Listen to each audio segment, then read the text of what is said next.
सामने देखना, सामने थोड़ा क्लोज आ जाओ। ये उतारना पड़ेगा या चलेगा चलेगा सर, चलेगा। नहीं चलेगा। अच्छा रहे। हाँ हाँ सर, आ जाइए आ जाइए, रोल करो सर।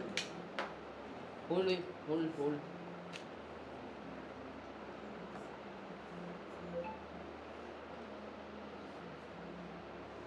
अभी आप दोनों का इधर अरे थोड़ा हाथ होता कम से कम। Smile smile please. तो मेरी स्माइल फुल है। आप थोड़ा सा पीछे होता। हाँ नया सॉन्ग आया है। आयुषी के पीछे हाथ।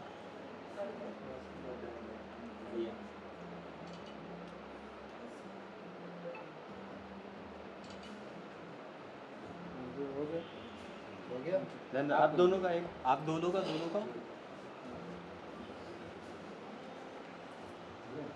ये सेंटर में देखना था। लाइट नहीं जा रहा है ना यहाँ पर सेंटर में। बहुत कम लाइट जा रहा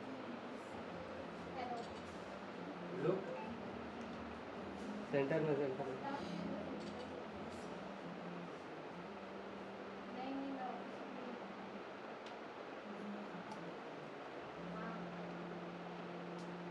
है। एक सोलो सोलो।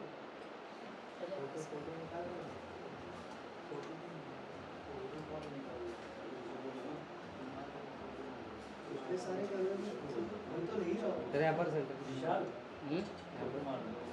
तो वीडियो कर लेते हैं, फिर आगे फोटो बना लेते हैं।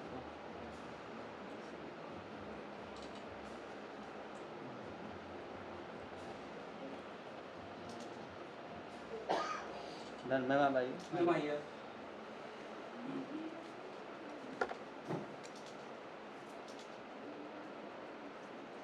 सेंटर में मैम। यहाँ पर एक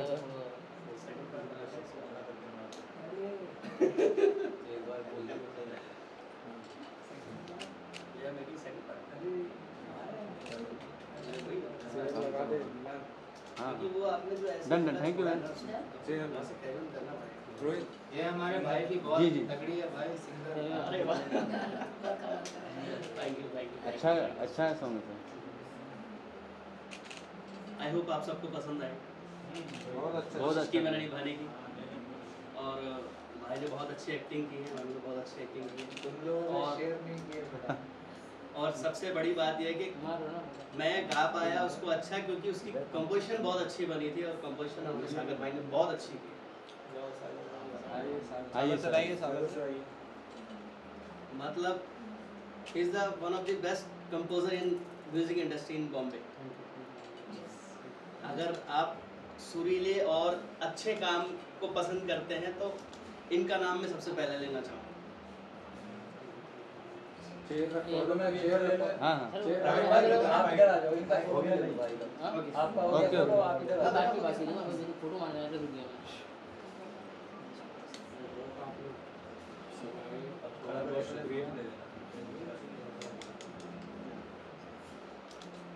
डन डन डन। अच्छा, एक काम करो, चारों आ जाओ, एक बार फोटो ले लो। हाँ हाँ फोटो ले अच्छा बाइक देना है। हाँ अभी बाइट बाकी है। बाकी उसी अभी शुरू हो गया था। नहीं कोई नहीं अभी चल ही रहा है। एक मिनट बाइट कर रहा खत्म बोलो ना बोलो। आईफोन में भी ले लो। एक मिनट हो गया। एक मिनट हो गया ना। रील्स वगैरह के लिए। ये भैया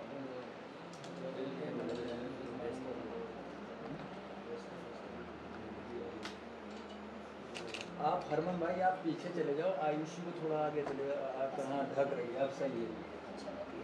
आप डर बहुत रहे हो, हाथ पीछे कर दो ना अपना।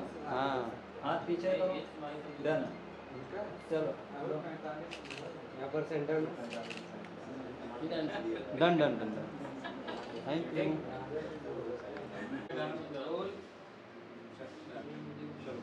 तो फर्स्टली कॉन्ग्रेचुलेशंस टीम, बहुत ही प्यारा गाना आप लोग ने लेके आया है सामने, बहुत ही बेहतरीन कंटेंट सामने लेके आए हैं आप लोग।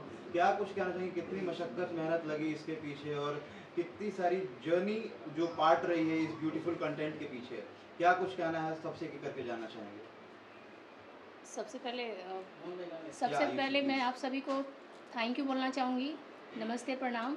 मैं आयुषी तिवारी आप लोगों को बहुत बहुत धन्यवाद देती हूँ जो इस गाने को इतना प्यार दे रहे हैं आप लोग, और इतने बहुत फास्ट इसका व्यूज़ जा रहा है यूट्यूब पे, वो देख के मुझे बहुत खुशी हो रही है।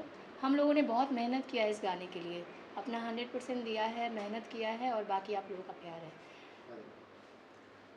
मैं सिर्फ यही कहूँगा कि एज ए राइटर मैंने कोशिश की थी कि अच्छा हो अच्छा हो अच्छा हो। नसीब से ये सागर भाई म्यूज़िक, जो आप म्यूज़िक सुन रहे हो, वो म्यूज़िक सागर भाई ने बनाया और गाना लिखा। बहुत लिखने में कम वक्त गया, लेकिन जब वो बन के आया तो इतना अच्छा लगा कि हमने कहा कि अब शूट जब करेंगे तो बहुत अच्छा करेंगे।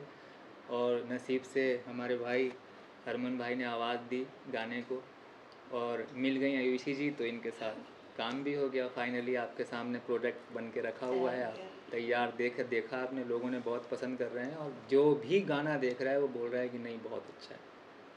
साथ ही साथ you have been a part of the song, एकदम फीचर जो मेन कहा जाता है उसमें, कितना वो जो इमोशंस को कनेक्ट करना जो रहता है, how it has been for you. थोड़ा सा सैड जॉनरा जा रहा था, तो how did you play with the switches?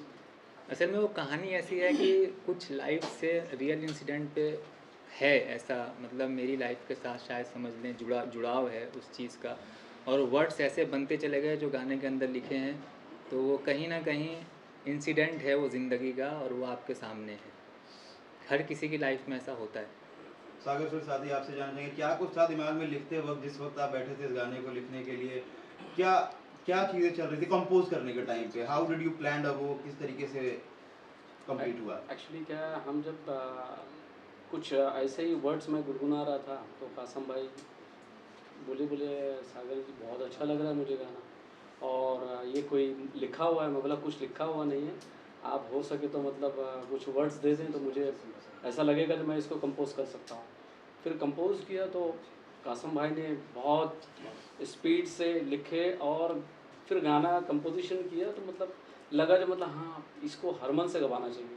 तो फिर हरमन को बुलाया और जिस दिन गाना गवाया तो उस टाइम हम लोग सोचे थे जो मतलब ये सैड रोमांटिक और आई होप जो मतलब ऐसा लगा जो मतलब हमारे जो ऑडियंस हैं उनको अच्छा लगेगा, क्योंकि आज के यूथ सारे परेशान हैं, कोई प्यार में परेशान है, कोई ऐसे ही परेशान है। तो मतलब एक अपग्रेड गाना लेके मैं आया जो मतलब सारे लोगों को पसंद आए, आप लोगों को पसंद आया और ढेर सारे प्यार मिल रहे हैं आप लोगों के, बस इसका ही आभारी हूँ मैं। बहुत बहुत शुक्रिया, आप लोग भी आए और हमें प्यार दिए, थैंक यू वेरी मच। मतलब आपकी आवाज़ और बाकी सारे लोग का जो एक साथ जो मेहनत सामने निकल गई है, उसके बाद से it has already crossed 5 lakhs, moving more and more ahead. What was back and in the mind, किस तरीके से चीज़ें आपने एग्जीक्यूट की?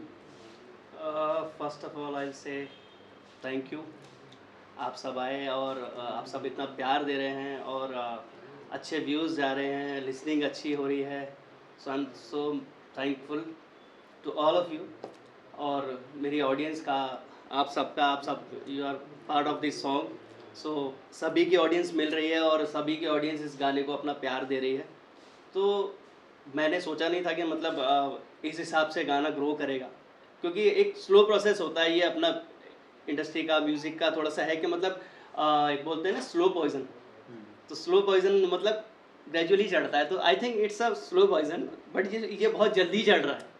तो आई एम सो हैप्पी कि ऐसी चीज़ मुझे मिली गाने के लिए, एंड थैंक्स टू सागर भाई, थैंक्स टू कसीम भाई and thanks to Ayushi ji. Thank you. तो and thanks to all of you for making me a part of this song, मुझे नीतीश चुनने के लिए। Nitish Tiwari and thanks to हमारे डायरेक्टर साहब नितेश तिवारी जी, जो अभी बहुत यहाँ नहीं मेहनत है, की, नहीं, बहुत बहुत मेहनत की है, बट वो अभी यहाँ नहीं आ पाए हैं, तो उनके बिहाफ पर मैं थैंक्स बोल देता हूँ आप सबको। एंड बहुत मज़ा आ रहा है, मतलब इसका रिव्यू, इसका फीडबैक बहुत अच्छा मिल रहा है, so I think I am so lucky, I am a part of this song. Chemistry बहुत पसंद की जा रही है आप लोगों की, पूरे वीडियो में देखने को मिला है। हाउ वाज द बॉन्ड, किस तरीके से आप लोग जो शूट के टाइम पे क्या कुछ चीज़ें चल रही थी, how way you guys enjoying the moment? और जो स्टोरी है एक्चुअली आजकल देखा जाए तो हर इंसान के लाइफ में कुछ ना कुछ ऐसा इंसिडेंट होता है जो प्यार तो हर इंसान मतलब करते ही है, एक बार तो होता ही है। तो इसमें जो दिखाया गया है कि बहुत ही डीप लव, इसको वी कैन फील कि इसमें कितना डीप लव दिखाया गया है। इनकी जो आवाज़ है और जो इन्होंने म्यूज़िक दिया है, अगर गाना सुनते हैं तो ऐसा नहीं लगता है कि एक बार सुन के हो गया, लगता है कि इसको बार बार सुने अगेन एंड अगेन। तो हम लोग इसमें कोशिश किए थे कि जो गाने को जिन गाया है इन्होंने और इन्होंने म्यूज़िक दिया तो उसको हम दिखा सके, उस फील को दिखा सके, ताकि ऑडियंस तक ये पहुंच सके और जो गाने का फील है वो हमारे एक्टिंग के थ्रू दिखा सके। तो हमने उस हिसाब से पहले डिस्कस किया था शूट से पहले, और हमने फिर प्लान किया कि ऐसा ऐसा हम शूट करेंगे, इसमें जो दिखाना है एकदम यंग एज में मिलते हैं दोनों, फिर दोनों को प्यार होता है, फिर कुछ मिसअंडरस्टैंडिंग हो रही है जिसकी वजह से दोनों अलग तो हो गए हैं लेकिन फिजिकली अलग हुए, मेंटली तो आज भी एक दूसरे को प्यार करते हैं, और फिर काफ़ी एज होने के बाद भी एक दूसरे को वही प्यार, और फिर लंबे टाइम तक दोनों शादी नहीं करते हैं और वही प्यार होता है। तो ये थोड़ा डीप है, ये पहले के ज़माने में सुनते थे होता था, आजकल ऐसा बहुत कम हो गया है, नहीं होता आजकल वैसा प्यार। तो इसलिए मुझे लगता है कि ये जो स्टोरी है वो हर किसी को कनेक्ट कर रही है, क्योंकि हर इंसान को प्यार चाहिए, रियल लव चाहिए, तो हर इंसान कहीं ना कहीं प्यार ढूंढ रहा है। तो इस स्टोरी में वो चीज़ दिख रहा है कि पहले के जो प्यार होते थे, जो प्यार होता है एक्चुअल में ये होता है। कासिम सर, आपसे जानना चाहेंगे, जैसे कि अभी आयुषी ने बताया रेलेवेंसी बहुत ज़्यादा है, कनेक्टिविटी बहुत ज़्यादा फील कर सकते हैं, कितना इंपॉर्टेंट हो जाता है उसको राइट डाउन करते टाइम, पेन डाउन करते टाइम कि वो चीज़ें इतना सिंक करें। और आज के टाइम में वैसे भी एक क्रूशल राइटिंग बहुत कम हो चुकी है और ऐसे मीनिंगफुल गाने आना बहुत बड़ी चीज़ है, and I hope it reach to more and more larger audience. क्या टेक है आपका इस पर? नहीं, मेरी कोशिश यही रही है एज ए राइटर, ज़्यादातर मैं मतलब एक्टिंग तो सेकंड पार्ट है मेरा, राइटर मैंने बहुत कोशिश की है कि मेरे जो भी गाने हैं या जो मैं लिखता हूँ तो उसमें मीनिंग्स हो, बिना मीनिंग्स के। या देखिए आज के टाइम पे जो सॉन्ग्स आ रहे हैं वो बहुत अलग लेवल की कहानी है, मीनिंग्स नहीं, रदीफ़ नहीं, काफ़िया नहीं। और शायरी अगर कोई चीज़ होती है तो शायरी में रदीफ़ भी होना चाहिए, काफ़िया भी होना चाहिए, लेंथ होना चाहिए बराबर, मीनिंग्स होना चाहिए कि हम क्या कहना चाह रहे हैं, लोगों तक वो शेयर पहुंचना चाहिए प्रॉपर। तो मैंने बहुत कोशिश की है और आने वाले टाइम में भी आप देखेंगे कि मेरे जो गाने आ रहे हैं बैक टू बैक, अभी 4-5 गाने और लाइनअप हैं, वो भी आएंगे। तो सब में गाने में मीनिंग्स होगी, कुछ कहानियाँ होंगी, कुछ किस्से होंगे गाने के अंदर आपको देखने को मिलेंगे। और इसके पीछे भी एक टीम जो होती है उसका बहुत ज़्यादा हाथ होता है। नीतीश तिवारी ने हमारे पीछे बहुत मेहनत की है, हमारा बड़ा भाई। आप यकीन नहीं करोगे कि रात रात भर जाग के इस स्टोरी को लाइन अप करना और क्लास लेना, हम दोनों की बहुत क्लास ली हाँ, उन्होंने कि शूटिंग पे हम लोगों कि ने ये सीन, बहुत- एक एक सीन 20-20 बार किए हैं, अगर नहीं हुआ तो कट, वो सीन डाला भी नहीं है कहीं कहीं पे। बहुत सारे सीन फिल्माए गए हैं, 3-3 जगह हमने सीन फिल्माए हैं, मुंबई में, इगतपुरी बहुत में, सारे तो कट्स लगे और हुए हैं। मड जेटी में, बहुत बहुत सारे कट्स लगे हैं। 6 दिन शूटिंग को कम से हाँ, कम 2 6 दिन दिन। पहले गए थे इगतपुरी, वहाँ पे शूट किया हमने। तो बहुत मेहनत लगती है गाना बनाने में, आप देख लेंगे। खुश होना चाहिए देखने के बाद, आपने देखा जैसे खुश हुए तो हमें भी अच्छा लग रहा है कि यार नहीं, लोग देख रहे हैं तो खुश हो रहे हैं, अच्छा लग रहा है कि अच्छा गाना किया। लेकिन गाने के पीछे जब इतनी मेहनत होती है तो मैं सोच रहा हूँ कि फिल्मों के पीछे कितनी मेहनत होती होगी, बहुत बड़ी कहानी है, इसी के पीछे हमने बहुत मेहनत कर दी है। जैसा कि आपने बताया हसरत is not only hit, it's gonna be super hit. आने वाले टाइम में और क्या क्या जो एल्बम्स के बारे में आपने जिक्र भी किया, क्या कॉन्सेप्ट्स हैं, क्या कुछ चीज़ें, अगर आप थोड़ा बहुत हिंट दे पाएँ अपने चाहने वालों को तो? अभी आपने देखा कि फ़ोटो से कहानी शुरू हुई, फ़ोटो पे कहानी एंड हुई। अब इस फ़ोटो को दोबारा शायद तैयारी कर ली है सागर साहब ने कि इस गाने का सेकंड पार्ट ही अब सेकंड बनाएंगे। पार्ट में मिलाने की कोशिश करेंगे बस जो बिछड़ आगे गए इस गाने में। आ रहे हैं 3-4 सॉन्ग बैक टू बैक आगे भी। म्यूजिक के बेस्ट पार्ट की बात करें तो आप दोनों के लिए बेस्ट पार्ट कौन सा था? मेरे लिए तो बेस्ट पार्ट है जो लास्ट का, एक्चुअली मैं थोड़ा इमोशनल भी हो जाती हूँ, जो इसका एंडिंग है वो बहुत ही सैड है। तो मुझे बहुत सारे कमेंट्स भी आए हैं कि मैम जब दूसरा गाना आप बनाओ तो उसमें दोनों को मिलवाओ, मतलब लड़का लड़की दोनों को मिलवाओ। तो मैंने बोला ठीक है, मैं मेरे डायरेक्टर को बोलती हूँ, राइटर को, कि भी नेक्स्ट से मिला दो। तो मुझे थोड़ा सा वहाँ पे लगा कि जो स्टोरी है, मतलब लंबे टाइम तक डिस्टेंस है फिर भी प्यार है, तो वो मेरे दिल को कहीं ना कहीं टच करता है कि यार पहले का प्यार कैसा होता था, कि प्यार अलग रह के भी। अब आजकल क्या होता है, अगर 4 दिन आपकी बात नहीं होती है या 1 महीना 2 महीना अलग रहते हैं तो फिर कहीं वो लड़का कहीं और बिज़ी है, लड़की कहीं और बिज़ी है, किसी का कुछ है नहीं। लेकिन पहले का जो प्यार होता था वो मुझे पुरानी चीज़ें, मतलब उसमें कनेक्ट कर पाती हूँ मैं, कि ऐसे प्यार होते होंगे पहले के ज़माने में। लैला मजनू, हीर रांझा, ये सब जो सुनते थे वो ऐसा ही प्यार होता था। कसीम भाई लास्ट का जो म्यूज़िक पार्ट है, ये गाना तो है ही है जो गाया, जो लास्ट का म्यूज़िक पार्ट है ना, वो कहानी को जो रियलाइज़ करता है कुछ चंद सेकंड में, वो बहुत अच्छा बहुत लगता है। मीनिंगफुल है वो गाना, उसमें वर्ड्स नहीं है लेकिन वो जो म्यूज़िक दिया गया है, अलाप पूरी है, कहानी लास्ट को, में अलाप। पूरी कहानी को ऐसा जंप करके रखा है उसमें, वो अच्छा है। कसीम भाई कॉस्ट्यूम में भी काफ़ी ध्यान दिया है आप लोगों ने, और कॉस्ट्यूम के बारे में ज़रा बताइएगा। आपका कॉस्ट्यूम एक के बहुत अलग नज़र आ रहा है कैरेक्टर एकदम, कॉस्ट्यूम के पीछे चेंजेस मिनिमम एक दिन में 8-10 एक दिन में 8 थे, 12-13 8-10 चेंजेस हुए हैं। और उसमें इंटरनेशनल फैशन डिज़ाइनर हैं सना खान, उनका बहुत बड़ा हाथ रहा है उसके पीछे। इवन अदर जी बात करेंगे कि जैसे कि आपने गाना लिखा है, तो आप किसी और को ना देखकर आप कैसे ये डिसाइड किया कि मैं खुद ही इसे लिख रहा हूँ, तो मैं खुद ही इसे बनाऊंगा, मैं खुद ही इसे cast इसके करूंगा? पीछे भी एक बहुत बड़ी कहानी है कि मैं जब गाना लिख रहा था किसी के लिए, दूसरे के लिए, तो उन्होंने कहा कि अगर तुम्हारा फेस अच्छा है, तुम मतलब तुम आ सकते हो, तुम कर सकते हो। तो मैंने इसके लिए शुरू किया और मैंने already camera face 800-900 stage show कर चुका हूँ, जो शायरी बेस्ड पे है। और रीजनल स्टेज शो हैं वो, जो मेरी मतलब जो मैं जिस कास्ट से बिलोंग करता हूँ उस कास्ट के मैंने बहुत सारे शो किए हुए हैं, 800-900 शो कम से कम। तो मुझे लगा कि मैं करना चाहिए, तो इसके लिए मैं रेडी हो गया। इवन ऐसा डर था क्योंकि आजकल अगर देखें तो जो कुछ ए लिस्ट आर्टिस्ट रहते हैं उनके सॉन्ग बिना मतलब अच्छे नहीं रहते फिर भी हिट हो जाते हैं। आपको ऐसा नर्वसनेस था कि डिजिटल ज़माने में मैं किस प्रकार इस लोगों तक इंगेज करूँगा इस सॉन्ग को? नहीं, इसका डर नहीं है मुझे। देखिए, जो चीज़ हिट होनी है ना, जो चीज़ अच्छी बनेगी, मेरे वैसे 8-9 सॉन्ग मैं अब तक कर चुका हूँ, लेकिन मुझे इस पे कमांड, सब पे कमांड है, लेकिन ये है कि इंसान को क्या पसंद आ रहा है। मैं अपने ऊपर, मेरी पसंद कुछ मायने नहीं रखती। अगर मैं 10 लोगों को वो चीज़ दिखाऊं, अगर 10 लोग 10 के 10 बोलें कि नहीं यार अच्छा है, तो फिर तो इंसान अपने आप में खुश होता है ना कि ये चीज़ अच्छी है। तो ये गाना सीरियसली मैंने 200 लोगों को सुनाया है रिलीज़ होने से पहले, सब ने बोला है, वीडियो भी दिखाया, सब ने बोला कि अच्छा सॉन्ग है। तो इसके लिए थोड़ा सा हिम्मत बढ़ी, कॉन्फिडेंस आया अंदर अपने, और उसको आपके सामने। एक्चुअली फैंस को क्या कुछ कहना चाहेंगे? कुछ नहीं, मोहब्बत बस, और क्या, और कुछ नहीं चाहिए। प्यार दीजिए, दुलार प्यार दीजिए, चाहिए। और ताकि दोबारा हम और भी बना सकें। आप अगर कहेंगे तो नेक्स्ट हम तैयारी करेंगे। We are coming with Hasrat to. Sir एक सवाल था कि जैसे अभी आप जानते हैं कि नए जनरेशन आ ही रही है ऑलरेडी, तो यहाँ पे किसी के इतना टाइम नहीं है कि किसी एक के साथ में हम लोग कंटिन्यूटी करें। जैसे मैम ने बताया कि पहले का लव बहुत अच्छा होता था, लॉन्ग टाइम चलता था, एक ही के साथ में रिलेशन रखते थे। यहाँ पे तो हर 2-3 महीने में चेंज हो रहा है। तो आपको क्या लगता है, ये आपके सॉन्ग आने के बाद में इससे क्या असर पड़ सकता है कि कोई लॉन्ग टाइम रिलेशनशिप रखे, या फिर सोचे कि मूव ऑन हो जाए? ये दिल की बात है भाई, दिल की बात है। अगर दिल का आपके मामला है। अंदर ऐसा है नज़रिया, आज भी हैं ऐसे लोग कि जो मतलब अपने लव को पार्ट टाइम नहीं समझते, वो उसी पे डिपेंड है कि यही चाहिए, बाकी कोई दूसरा चाहिए ही नहीं। वो मर जाएंगे, रोते रहेंगे, तड़पते रहेंगे, दूसरे को हाथ नहीं लगाएंगे। तो वो अपने दिल की कहानी है, वो मैं नहीं डिसाइड कर सकता या आप नहीं डिसाइड कर मैं सकते। ये पूछना था कि आपको ऐसा लगता है कि आपके इस सॉन्ग से वैसा असर होगा? हो सकता है, हो सकता है।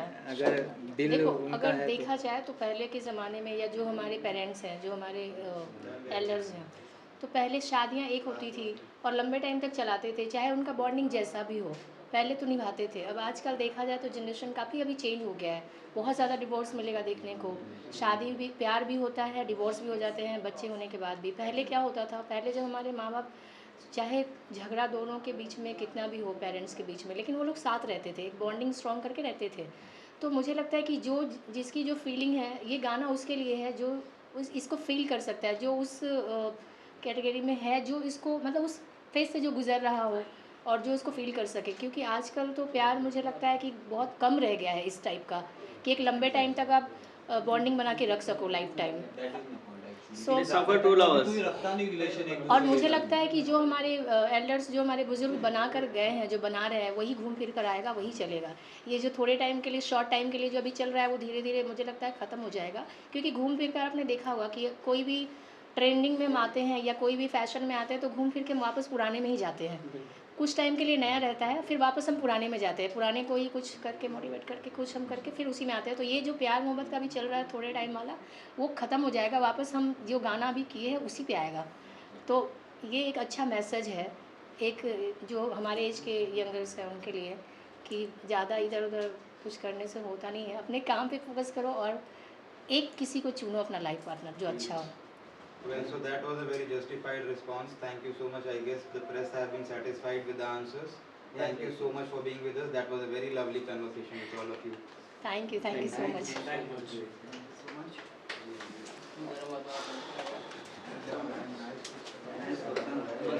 Thanks for coming.